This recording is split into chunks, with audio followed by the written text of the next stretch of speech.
Rich dad poor dad by Robert T Kiyosaki. Author के दो पिता थे, एक अमीर और एक गरीब।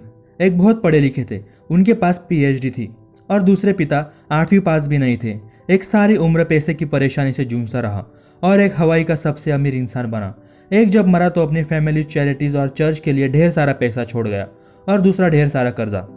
दोनों पिता उसे सलाह देते थे, लेकिन दोनों की सलाह अलग होती थी। दोनों का पढ़ाई में बहुत विश्वास था, लेकिन पढ़ाई किस चीज़ में करनी चाहिए, इसमें दोनों का नज़रिया अलग था। जब उन्होंने अपनी करियर की स्टार्टिंग की, दोनों एक जैसे थे, कोई अमीर और कोई गरीब नहीं, लेकिन पैसे के बारे में दोनों का नज़रिया अलग था। एक कहते थे पैसे के प्रति प्यार यही सारी फसाद की जड़ है, और दूसरे कहते थे पैसे की कमी यही सारी फसाद की जड़ है। अमीर इंसान और ज़्यादा अमीर होते जा रहा है, गरीब और ज़्यादा गरीब, और मिडिल क्लास कर्जे में डूबा हुआ है। ऐसा क्यों होता है? क्योंकि हमें पैसे के बारे में स्कूलों में नहीं पढ़ाया जाता, वो सब हम हमारे माता पिता से सीखते हैं। एक गरीब इंसान अपने बच्चे को पैसे के बारे में क्या सिखाएगा? वो तो यही कहेगा स्कूल में जाओ, बहुत पढ़ो, पढ़ लिख कर बच्चा ग्रेजुएट तो बन जाएगा, अच्छे मार्क्स भी लाएगा। लेकिन एक पुअर माइंडसेट के साथ क्यों हमारे देश में इतने ज़्यादा पढ़े लिखे होने के बावजूद बेरोजगार बैठे हैं? इसीलिए हमें फाइनेंशियल नॉलेज होना बहुत ज़रूरी है।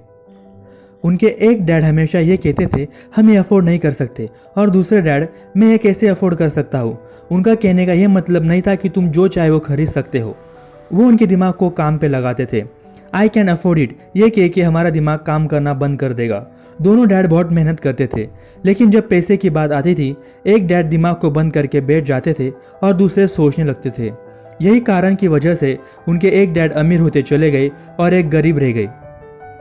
एक डैड उन्हें कहते थे बहुत पढ़ाई करो ताकि तुम्हें अच्छी कंपनी में जॉब लग सके, और दूसरे कहते थे बहुत पढ़ाई करो ताकि तुम अच्छी कंपनी बना सको। उनके एक डैड कहते थे जब पैसे की बात आए तो रिस्क मत लो, प्ले इट सेफ, और दूसरे डैड कहते थे इसमें रिस्क क्यों है, वो सीखो। एक का यह मानना था हमारा घर ही हमारा सबसे बड़ा इन्वेस्टमेंट है और सबसे बड़ा एसेट, और एक का यह मानना था मेरा घर मेरी लायबिलिटी है। यदि आपका घर आपका सबसे बड़ा इन्वेस्टमेंट है तो आप मुसीबत में आ सकते हो। ये एसेट्स और लायबिलिटी क्या है हम आगे देखेंगे। उन दोनों की ये थिंकिंग उनके करियर स्टार्ट होने से पहले ही थी। एक कहते थे मैं कभी अमीर नहीं बन सकता, और दूसरे कहते थे कि मैं अमीर हूँ। जैसे कि मैंने मेरी पिछली video the power of subconscious mind में कहा था, हम जैसे सोचते हैं वही हमारी रियलिटी बन जाती है। 9 साल की उम्र में ऑथर ने डिसाइड किया कि वो अपने रिच डैड की सलाह मानेंगे। रिच डैड ने ऑथर को लाइफ में 6 लेसन सिखाए। आइए देखते हैं कि वो 6 लेसन कौन से हैं।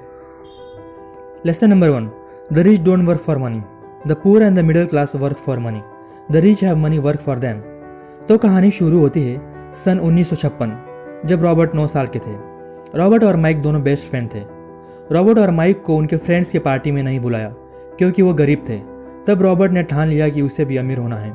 रॉबर्ट ने उसके पुअर डैड से पूछा कि अमीर कैसे बनते हैं। उन्होंने कहा इसके लिए तुम्हें पैसे कमाने होंगे। रॉबर्ट ने कहा पैसे कैसे कमाते हैं?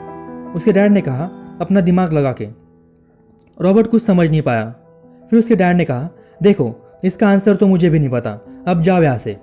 माइक के डैड, जिसे रॉबर्ट रिच डैड कहते थे, हालांकि वो भी रिच नहीं हुए थे, लेकिन वो बिजनेसमैन थे। रॉबर्ट ने माइक से कहा क्यों ना तुम्हारे डैड से पूछा जाए कि पैसे कैसे कमाते हैं। माइक ने कहा ठीक है, मैं डैड से बात करता हूँ। तो उनके मिलने का समय तय होता है। तभी एंट्री होती है माइक के डैड की, जिसे रॉबर्ट रिच डैड कहते हैं। रिच डैड ने रॉबर्ट से कहा तो तुम्हें सीखना है पैसे कैसे कमाते हैं, मैं तुम्हें सिखाऊंगा, लेकिन क्लासरूम स्टाइल में नहीं। तुम्हें मेरे लिए काम करना होगा। जब तक तुम मेरे लिए काम करोगे तब तक मैं तुम्हें सिखाऊंगा। मंजूर हो तो बोलो, मैं तुम्हें 1 घंटे के 10 रुपए दूंगा। तुम्हें सिर्फ सैटरडे 3 घंटे काम करना होगा। 3 हफ्ते काम करने के बाद रॉबर्ट ने काम छोड़ने का फैसला किया। रॉबर्ट ने माइक से कहा मैं काम छोड़ रहा हूँ, मैं यहाँ पे पैसे कैसे कमाते ये सीखने आया था, लेकिन मैं तो यहाँ पे नौकर बन गया हूँ। तुम्हारे डैड से मैं 3 हफ्तों से नहीं मिला। माइक ने मुस्कुराते हुए कहा डैड ने कहा था कि तुम क्विट करोगे, और ऐसा होने पे तुम्हें उनसे मिलाने को कहा है। अगले सैटरडे रिच डैड ने रॉबर्ट को ऑफिस में बुलाया और कहा तो तुम जॉब छोड़ने वाले हो? रॉबर्ट ने कहा तुम एक मतलबी इंसान हो, मुझसे काम करवा लिया और मुझे कुछ नहीं सिखाया। रिच डैड ने कहा मैं तुम्हें कुछ सिखाने की कोशिश कर रहा हूँ। रॉबर्ट ने कहा तुमने मुझे कुछ नहीं सिखाया, 3 हफ्तों से तुम मुझे मिले तक नहीं, क्या सिखाना चाहते हो मुझे?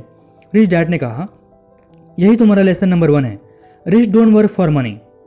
अगर तुम पैसों के लिए काम करोगे तो कभी अमीर नहीं बन सकते। तुम्हें पैसे को काम पे लगाना सीखना होगा। तुम्हें तो खुश होना चाहिए, तुम्हें मैं जो 10 रुपये प्रति घंटा दे रहा हूँ वो तुम्हें 100% मिल रहा है। बाकी एम्प्लॉय को तो 100% नहीं मिलता, उनका कुछ हिस्सा गवर्नमेंट ले लेती है। रॉबर्ट ने पूछा, वो ऐसा कैसे ले सकती है? रिच डैड ने कहा, टैक्स के रूप में। तुम जब कमाते हो तो तुम्हें टैक्स देना पड़ता है, तुम जब खर्चा करते हो तब भी तुम्हें टैक्स देना पड़ता है, और जब तुम सेविंग करते हो तब भी तुम्हें टैक्स देना पड़ता है। मैं तुम्हारे डैड से ज़्यादा कमाता हूँ, लेकिन तुम्हारे डैड मुझसे ज़्यादा टैक्स भरते हैं। सिर्फ यही नहीं, आगे बहुत कुछ है सीखने के लिए। अभी के लिए एक बात ध्यान रखना, अगर तुम पैसों के लिए काम करोगे तो कभी अमीर नहीं बन सकते। Don't work for money, learn money work for you. Lesson 2, why teach financial literacy? It's not how much money you make, it's how much money you keep. तुम कितना पैसा कमा सकते हो ये इंपॉर्टेंट नहीं है, तुम कितना पैसा संभाल सकते हो ये इंपॉर्टेंट है। इस लेसन में बताया है कि कैसे लॉटरी विनर्स कुछ समय बाद फिर से गरीब हो जाते हैं। तुमने ये सुना तो होगा कि उसके बाप दादा के पास ढेर सारी प्रॉपर्टी थी, लेकिन अब कुछ नहीं है। ऐसा क्यों होता है? क्योंकि वो फाइनेंशियली लिटरेट नहीं थे, उन्हें पैसा संभालना नहीं आया, इसीलिए फिर से गरीब हो गए। Rule number 1, you must know the difference between an asset and liability. अमीर इंसान एसेट खरीदता है, मिडिल क्लास और गरीब लायबिलिटीज। एसेट मतलब ऐसी इन्वेस्टमेंट जो तुम्हारी जेब में पैसे डालती रहे, और लायबिलिटी मतलब ऐसी इन्वेस्टमेंट जो तुम्हारी जेब में से पैसे निकालती रहे। इसे और अच्छी तरह से समझने के लिए हमें कैश फ्लो पैटर्न समझना होगा।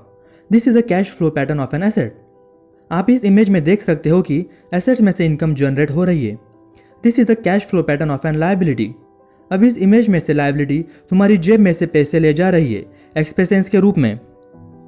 This is the cash flow pattern of a poor person.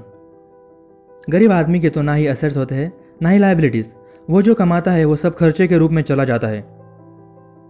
यह है मिडिल क्लास की कैश फ्लो पैटर्न।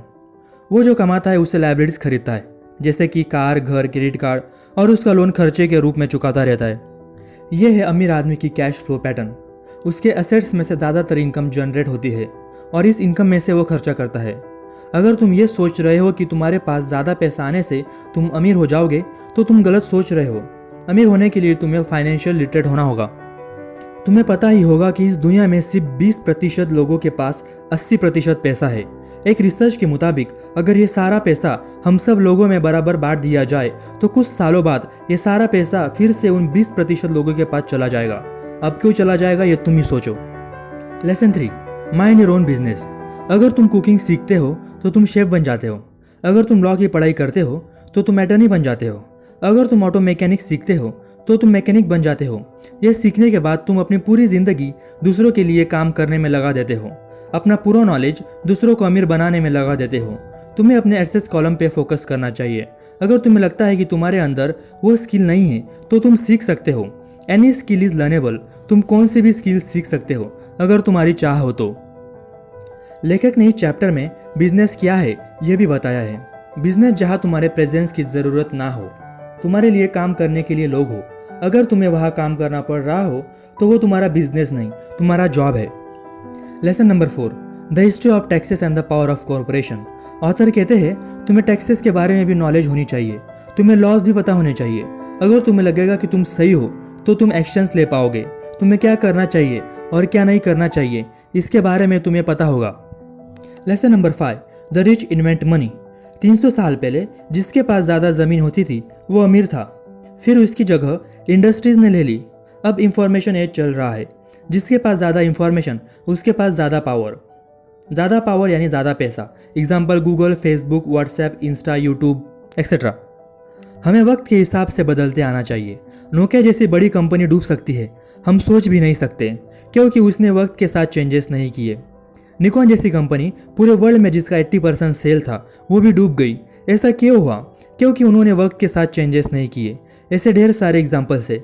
हमें वक्त के साथ अपग्रेड होते आना चाहिए। ऑथर कहते हैं हमारा दिमाग हमारा सबसे बड़ा एसेट है, उसे ट्रेन करके हम ढेर सारा पैसा कमा सकते हैं। और हमारा आखिरी lesson number 6, work to learn, don't work for money. Author कहते हैं हमें सीखने के लिए काम करना चाहिए, ना कि पैसे कमाने के लिए। एक बार जो तुम सीख गए तो पैसा तुम्हारे पास अपने आप आ जाएगा। हमने बहुत लोगों के मुंह से सुना है कि मैं सिर्फ महीने का 10,000 कमाता हूँ, या कंपनी मुझे सिर्फ 15,000 महीने का देती है। तो वो 15,000 तुम्हारी सैलरी नहीं, तुम्हारी औकात है। सुनने में बहुत बुरा लगेगा, लेकिन यही सच है। तुम्हारी कंपनी में महीने का 50,000 कमाने वाला भी इंसान है, 1 लाख कमाने वाला भी इंसान है और 5 लाख कमाने वाला भी। उसे ऐसा कुछ पता है जो तुम्हें पता नहीं है। तुम्हें सीखना होगा। इसीलिए ऑथर कहते हैं वर्क टू लर्न, सीखने के लिए काम करो। And last one, if you want to be rich, you have to program your mind to be rich.